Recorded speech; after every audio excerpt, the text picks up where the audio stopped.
الحمد لله نحمده ونستعينه ونعوذ بالله من شرور أنفسنا ومن سيئات أعمالنا من يهده الله فلا مضل له ومن يضلله فلا هادي له وأشهد أن لا إله إلا الله وحده لا شريك له وأشهد أن سيدنا ومولانا محمدًا عبده ورسوله أما بعد فأعوذ بالله من الشيطان الرجيم بسم الله الرحمن الرحيم أم كنتم شهداء إذ حضر يعقوب الموت إذ قال لبنيه ما تعبدون من بعدي قالوا نعبد إلهك وإله آبائك إبراهيم وإسماعيل وإسحاق إلها واحدا ونحن له مسلمون وقال النبي صلى الله عليه وسلم طلب العلم فريضة على كل مسلم صدق الله العلي العظيم وصدق رسوله النبي الأمي الكريم ونحن على ذلك لمن الشاهدين والشاكرين والحمد لله رب العالمين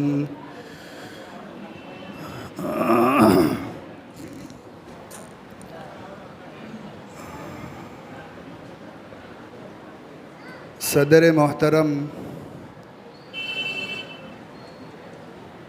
اسٹیج پر تشریف فرما محترم اور موقر علماء کرام، اساتذہ کرام، بزرگان دین اور جلسے میں شریک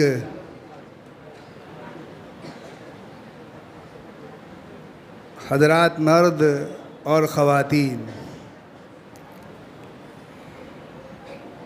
بطور یاد دہانی اور تذکیر کے کچھ باتیں آپ حضرات کی خدمت میں عرض کرتا ہوں۔ اللہ تعالی ہم سب کو عمل کی توفیق عطا فرمائے۔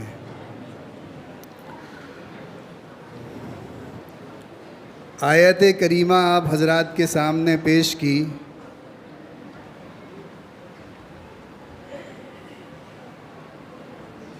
قرآن کریم قیامت تک آنے والی انسانیت کے لیے دستور حیات ہے۔ قاضی صاحب نے آیت کریمہ ہمارے سامنے پیش کی تھی، اس آیت میں بھی یہی پیغام ہم کو دیا گیا کہ ہم سچے پکے مسلمان اسی وقت ہو سکتے ہیں جب اللہ اور اس کے رسول صلی اللہ تعالی علیہ وآلہ وسلم کو اپنے ہر کام کے لیے اور اپنے ہر مسئلے کے حل کے لیے اللہ اور اس کے رسول کی بتائی ہوئی تعلیمات کو آگے رکھیں، پیش رکھیں۔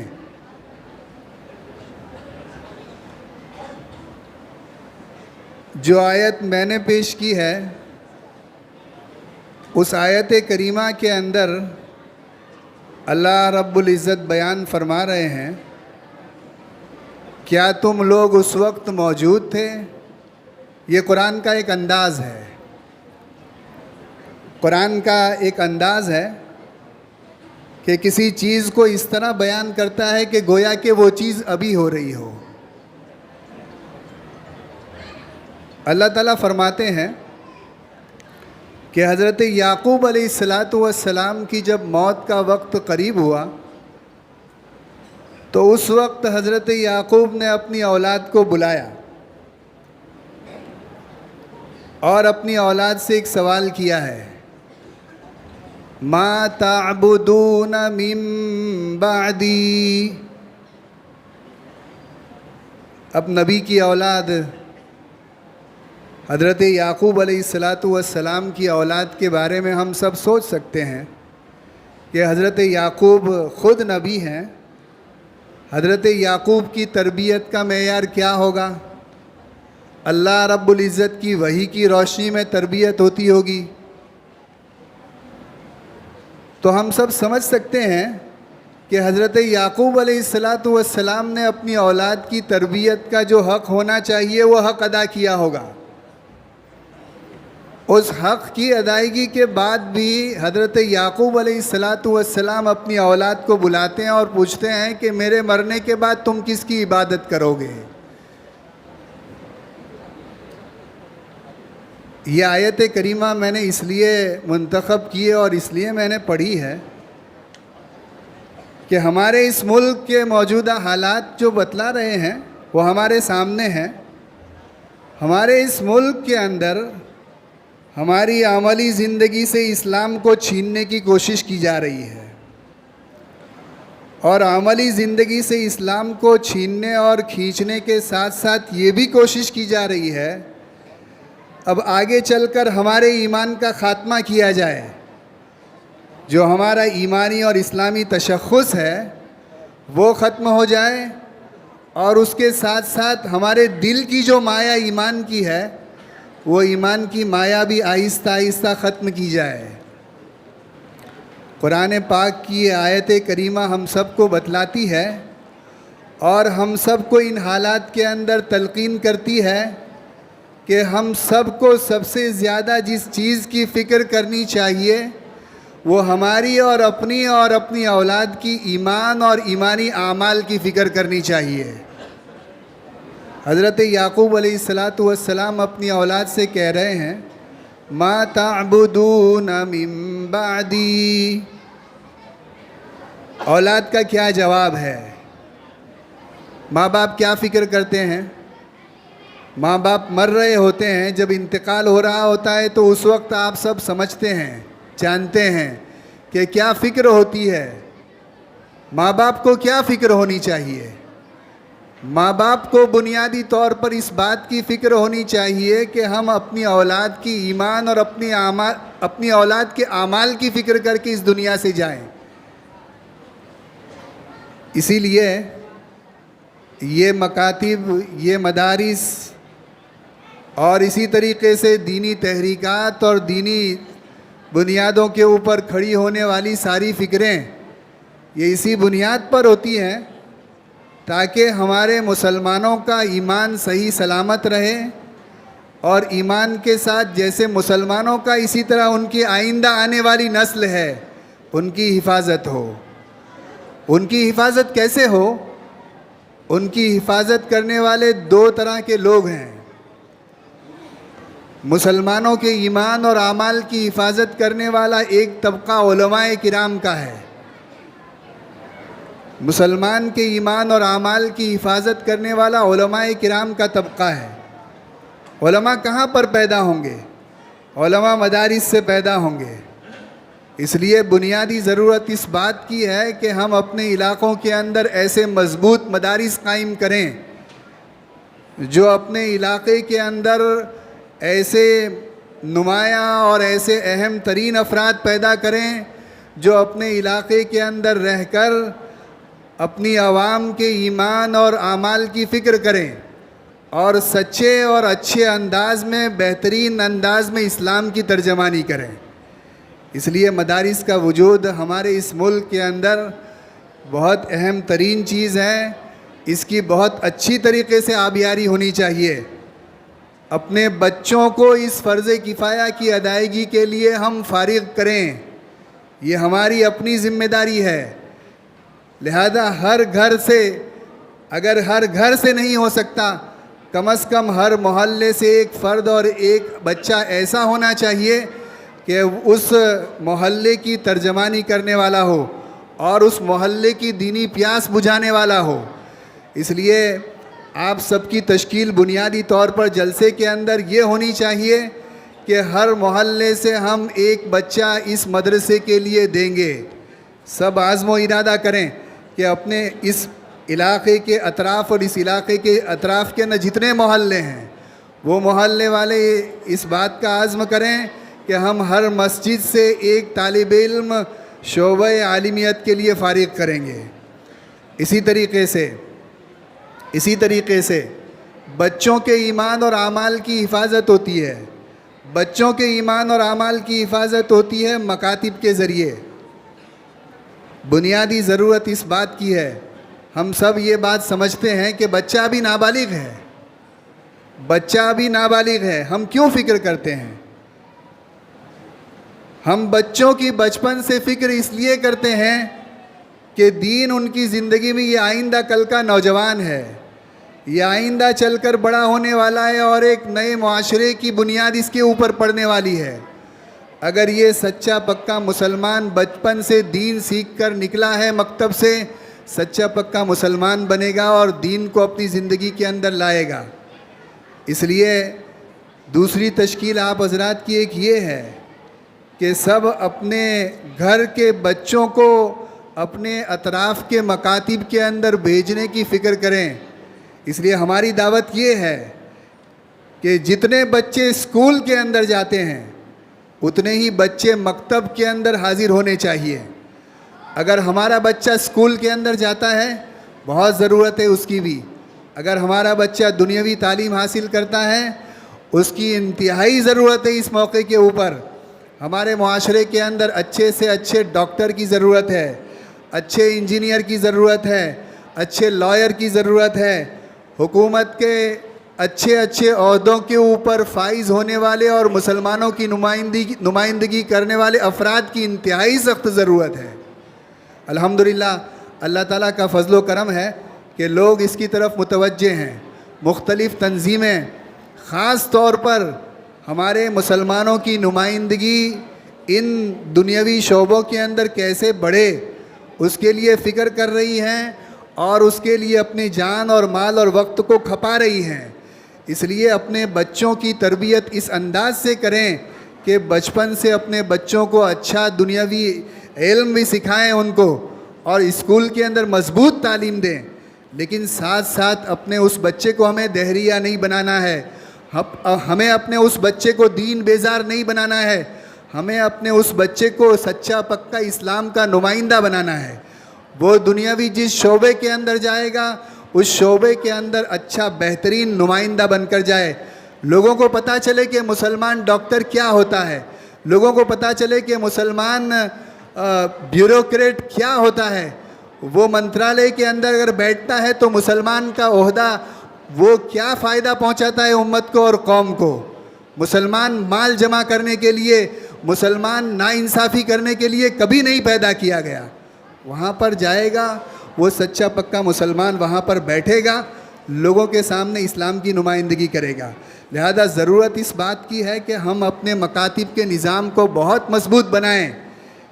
اسی لیے حضرت یعقوب علیہ السلام نے اپنی اولاد کو یہ سوال کر کے قیامت تک آنے والی انسانیت کو اس بات کی تلقین کرائی کہ ہم اپنے اولاد کی اس طرح سے فکر کریں جس طرح سے ایک نبی نے وہ تربیت یافتہ اولاد جو بالکل کامل اور مکمل تھی، سب نبی تھے، سب نبی بنے ہیں آگے چل کر۔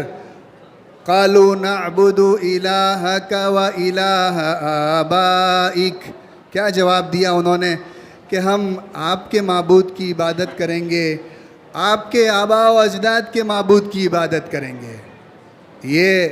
یہ جواب تھا وہ پاکیزہ اولاد کا۔ یہی جواب ہم اپنی اولاد سے چاہتے ہیں، یہی جواب ہم اپنی اولاد سے چاہتے ہیں۔ لیکن بھائیو دوستو، ایک بات ضرور یاد رکھیے کہ اپنی اولاد کی زبان پر یہ بات کب آئے گی؟ ہماری اولاد کی زبان پر یہ بات اسی وقت آ سکتی ہے جب وہ اولاد ان ماں باپ کی گود میں پرورش پائیں جن ماں باپ کے اندر دینی علوم ہوں، جن ماں باپ کے اندر ایمان ہو، ان کے عقائد درست ہوں، ان کے اعمال درست ہوں، وہ اپنی اولاد کی دینی بنیادوں پر تربیت کرتے ہوں۔ معلوم یہ ہوا کہ آدمی بڑا تو ہو گیا، بالغ ہو گیا، پڑھ لیا، پڑھ لیا، کالج کے اندر گیا، اسکول کے اندر گیا، پڑھ لیا اس نے، ماں باپ نے بالغ ہو گیا، بڑا ہو گیا، اب کمانے کھانے کے قابل ہو گیا، ماں باپ نے اس کی شادی کر دی، لیکن اس کے پاس ابھی دین نہیں ہے۔ جس شعبے کے اندر آگے بڑھ رہا ہے وہ لوگوں کے پاس معاملات، لوگوں کے ساتھ معاملات کرے گا، وہ تجارت کے شعبے میں جا رہا ہے، وہ ملازمت کے شعبے میں جا رہا ہے، وہ اور دوسرے کاروبار کرتا ہے، کام کاج دوسرے کرتا ہے، اسی طریقے سے آگے چل کر وہ شادی بیاہ سے متعلق ہوتا ہے، ایک خاندان اس کے ذریعے وجود میں آنے والا ہے، لیکن اسے معلوم نہیں ہے کہ اس شعبے کا دین کیا ہے۔ جب اسے معلوم نہیں ہے کہ اس شعبے کا دین کیا ہے تو آگے چل کر اس کے یہاں جو اولاد ہوگی کیا ان کی دینی فکر کرے گا۔ اسی لیے حضرت نبی اکرم صلی اللہ تعالی علیہ وآلہ وسلم نے خاص ہم کو تعلیم دی اور ایک تلقین کی، اور ہم میں سے ہر شخص کو اللہ کے نبی صلی اللہ علیہ وسلم ذمہ دار بنا کر گئے۔ فرماتے ہیں، حدیث شریف میں آتا ہے، حضرت نبی اکرم صلی اللہ تعالی علیہ وآلہ وسلم فرماتے ہیں، الا کلکم راعٍ وکلکم مسئول عن رعیتہ، تم میں سے ہر شخص نگران ہے، چرواہا ہے۔ چرواہا کس طریقے سے اپنی بکریوں کا جو ریوڑ ہوتا ہے اس ریوڑ کو کس طرح لے کر چلتا ہے۔ حضرت نبی اکرم صلی اللہ تعالی علیہ وسلم نے ہم سب کے لیے ایک خاص لفظ استعمال کیا ہے، حکمت سے کام لیتا ہے اور پیار اور محبت سے کام لیتا ہے۔ بکری کمزور جانور ہے، اس کے ساتھ شفقت برتی جاتی ہے، اس کو مارتا نہیں، پیار اور محبت سے لے کر چلتا ہے۔ اسی طریقے سے حضرت نبی اکرم صلی اللہ تعالی علیہ وسلم ہم سب کو ذمہ دار بنا رہے ہیں۔ تم سب ذمہ دار ہو۔ آپ بتائیے مجھے کہ ذمہ دار اپنی ذمہ داری کب ادا کرے گا؟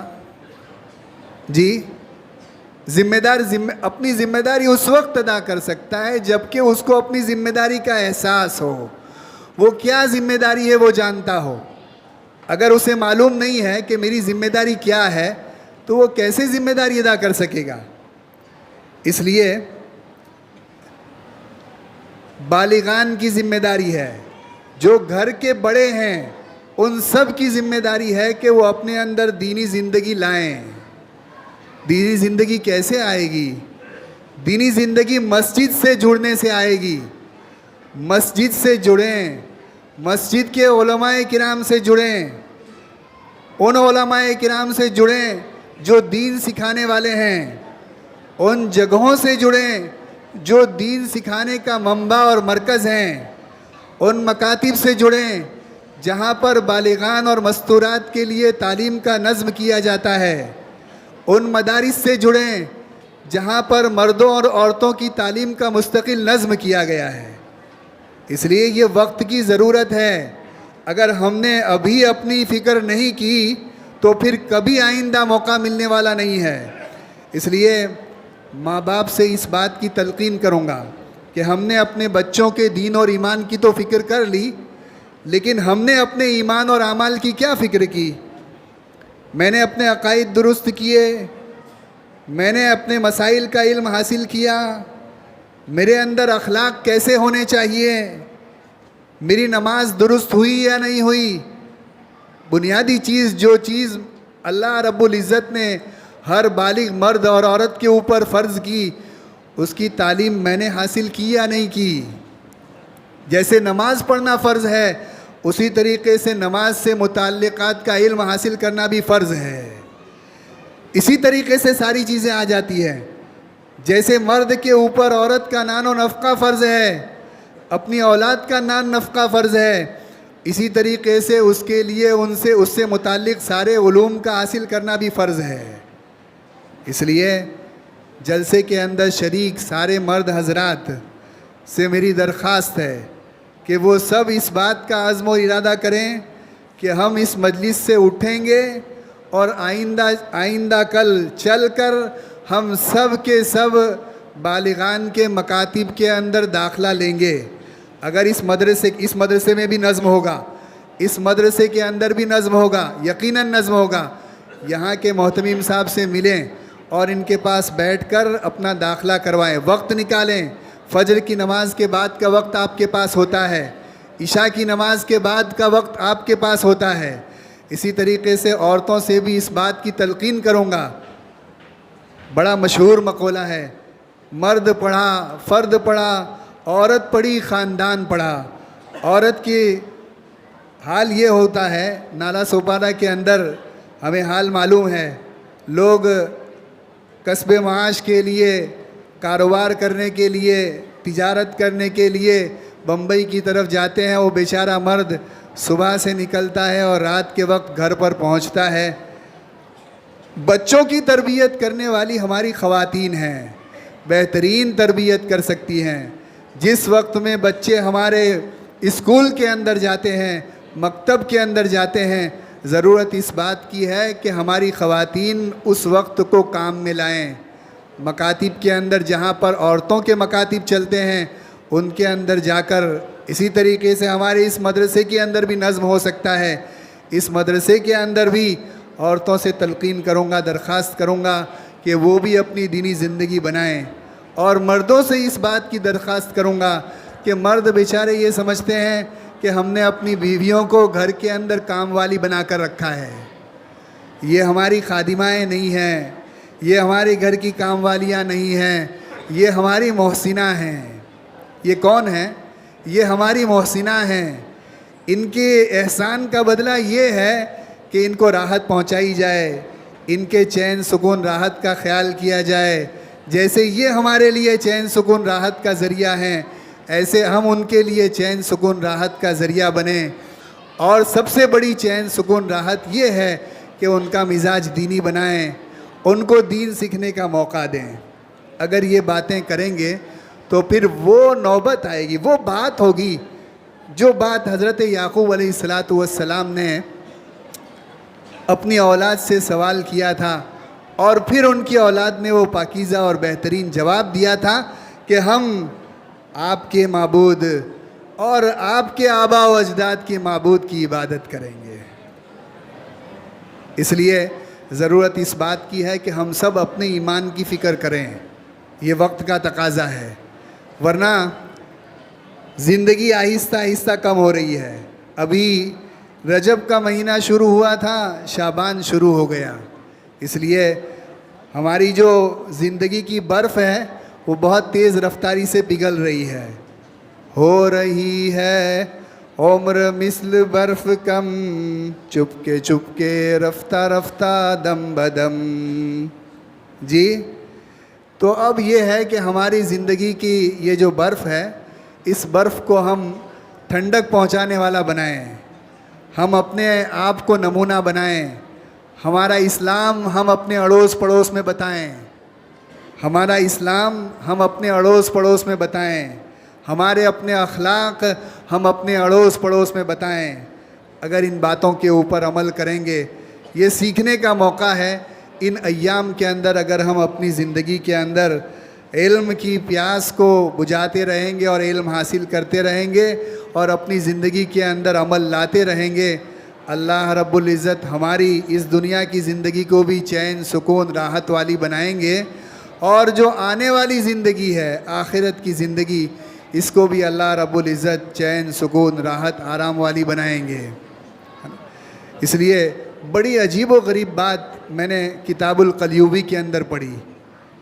یہ جو بظاہر چھوٹی چھوٹی محنت لگتی ہے نا، یہ مکاتب کی اور مدارس کی محنت بہت چھوٹی معلوم ہوتی ہے، لیکن ہمارا بچہ جس دن مکتب کے اندر جاتا ہے اور پہلی مرتبہ جب بسم اللہ الرحمن الرحیم استاذ کے سامنے بیٹھ کر پڑھتا ہے، کتاب القلیوبی کے اندر یہ روایت میں نے پڑھی، حضرت عیسیٰ علیہ السلام کا گزر ایک قبر کے اوپر سے ہوا، قبر کو عذاب ہو رہا تھا، قبر والے کو عذاب ہو رہا تھا۔ حضرت عیسیٰ علیہ السلام کا گزر پھر دوبارہ اس قبر کے اوپر سے ہوا، اس قبر سے عذاب ہٹا دیا گیا، حضرت عیسیٰ علیہ الصلاۃ والسلام نے رب تبارک و تعالیٰ سے دریافت فرمایا کہ اس قبر والے کو عذاب ہو رہا تھا، کیا بات ہے کہ اس کے قبر کے عذاب کو ہٹا دیا گیا؟ حضرت عیسیٰ علیہ الصلاۃ والسلام کو بتلایا جاتا ہے کہ اس قبر کے اندر جو شخص مدفون ہے اس کے بچے نے مکتب کے اندر داخلہ لیا اور استاذ کے پاس اس بچے نے بسم اللہ الرحمن الرحیم پڑھی ہے، اس کے صدقے میں اس کے طفیل اس سے عذاب قبر کو ہٹا لیا گیا۔ تو یہ چھوٹی چھوٹی محنتیں جو ہیں یہ بڑی بابرکت ہوتی ہے۔ اللہ تعالیٰ ان چھوٹی چھوٹی محنتوں کو قبول فرمائے اور ان کو مضبوطی عطا فرمائے اور پائیداری عطا فرمائے، اور ہم سب کو اس کا حصہ بننے کی اللہ رب العزت توفیق عطا فرمائے۔ وما علینا الا البلاغ وآخر دعوانا ان الحمد للہ رب العالمین۔